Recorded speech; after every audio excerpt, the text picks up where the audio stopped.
pêcheurs, pêcheuses, bonsoir.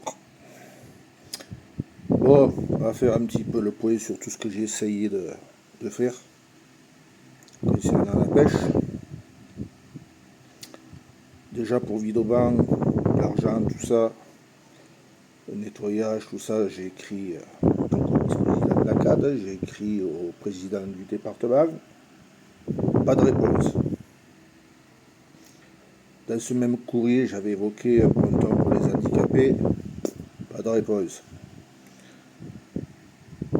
En ce qui concerne le bord de mer, j'ai demandé s'il y avait des emplacements pour les personnes handicapées à mobilité réduite, si dans leur projet, dans leur programme, ils se prévoyaient quelque chose pour les handicapés, pas de réponse.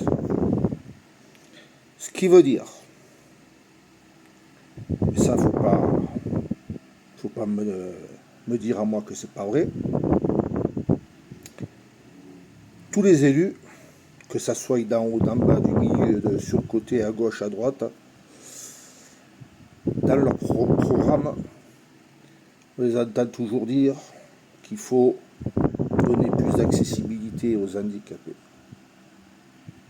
Mais ça, c'est du vent. C'est du vent. Ça, c'est pour vous dire aux handicapés, votez. Votez pour moi. Vous vous rendez compte de tout ce que je vais faire pour vous? Je vais vous soigner aux petits oignons. Vous allez être comme des coqs en pâte. Une fois que vous avez voté, vous pouvez toujours aller vous faire voir.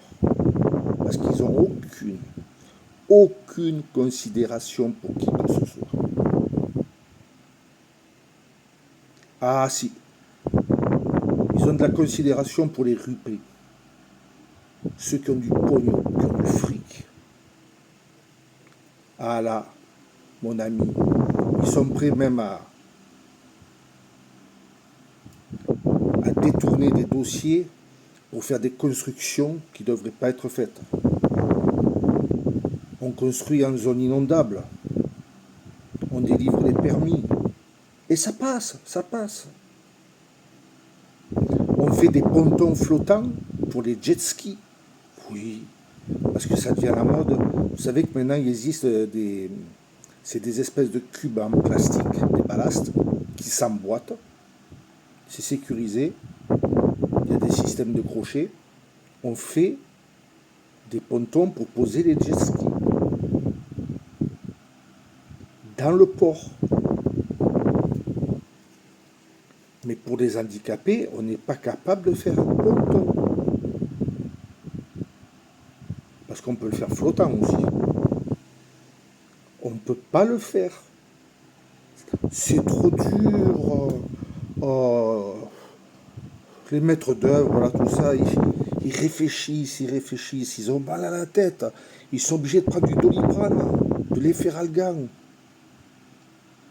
Voire obligés d'aller voir un acupuncteur pour se faire de l'acupuncture pour passer le mal de tête.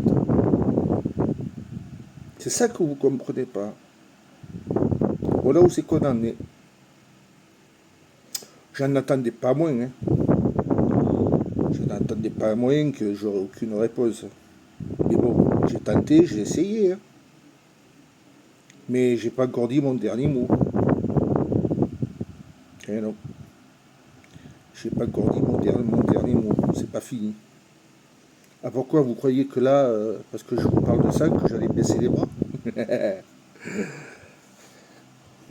mal me connaître.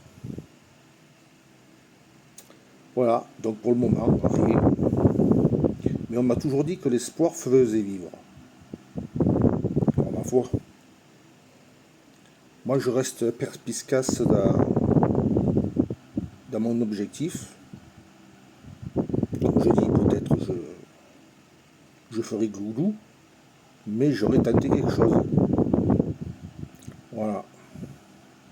Pas comme certains qui se roulaient les pouces. Déjà, à Vidoban, j'ai obtenu que cette année, tout le monde peut pêcher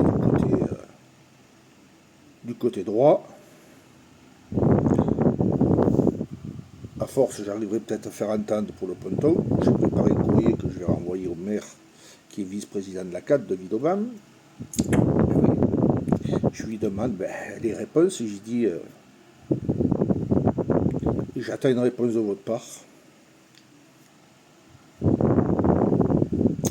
Voilà. Donc, au prochain épisode, là j'attends encore un peu. Je vais patienter jusqu'à la fin août. Parce que là maintenant, même certains maires vont prendre des vacances, ils vont déléguer leur premier adjoint pour les remplacer pendant 15 jours. Puis après, c'est l'adjoint qui va partir.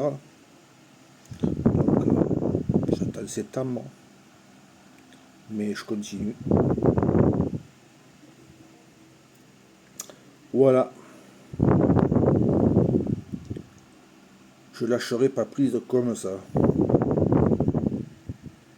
Des fois, les choses, c'est long. Ça demande du temps. Mais il suffit d'une bonne étoile pour qu'il y ait quelque chose qui se mette à bouger. Sur ce, je vous souhaite une bonne soirée.